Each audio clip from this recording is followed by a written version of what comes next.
नमस्कार सुभद्रा हेल्पलाइन को आपको स्वागत दयाकोरी सुभद्रा योजना संबंधित प्रश्न कहतु। हेलो आज्ञा मैडम सम्बलपुरी भाषा बुझसन तो आज्ञा आपण जी कहे आम अल्प बुझीपारू।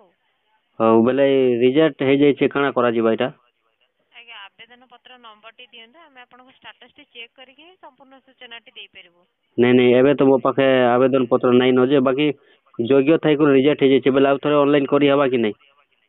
आज्ञा जदि आपण योग्य हिताधिकारी हाँ होइतबे रिजेक्ट पई आपण जदि रिजेक्ट होईची हाँ आपण आज्ञा ताले आपण अभियोग कोटी कले आपण जदि एलिजिबल रहिले ताले पेमेंट टी पाई परिबे। नहीं नहीं अभियोग तो दिया हेतिला किछि हे नी हेले आउ थरे ऑनलाइन करी हबा कि नहीं।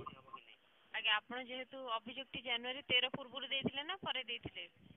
जनवरी पूर्व दिया हेतिला जनवरी पूर्व जदि देथिले अभियोग टी चेक करिवे जदि आपनकर पेंडिंग शो करूची हम्म ताले सरकारक तरफ सर्वे चलीची बुझिले कि। हम्म आज्ञा आपनकर जदि पेंडिंग शो न करूची हम्म ताले आपण पुनर्बार अभियोग टी करि परिबे। आज्ञा बेले कहीं ना जनकटा सेंता अछि तो से योग्य अछि आ तार रिजेक्ट हो जाइए आज्ञा आज्ञा बुझी पाछु दुखित आज्ञा। बेले आउ थरे ऑनलाइन नहीं हो पारे नहीं के। आज्ञा आज्ञा हाँ आ कि ठीक जणे है आज्ञा नहीं आ नहीं कि जणे सेतकी आज्ञा सेतकी आपनक जाने नाम आज्ञा तिलोचन राणा आज्ञा आवेदनकारी का नाम नहीं सेटा तो जानी नहीं।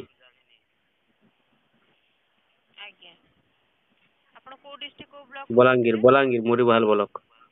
आज्ञा सुभद्रा हेल्पलाइन को कॉल करथिबार धन्यवाद हाँ दयाकोरी ठीक आपण है आपनक धन्यवाद। तरफ रो कॉल टी समाप्त करनियंतु।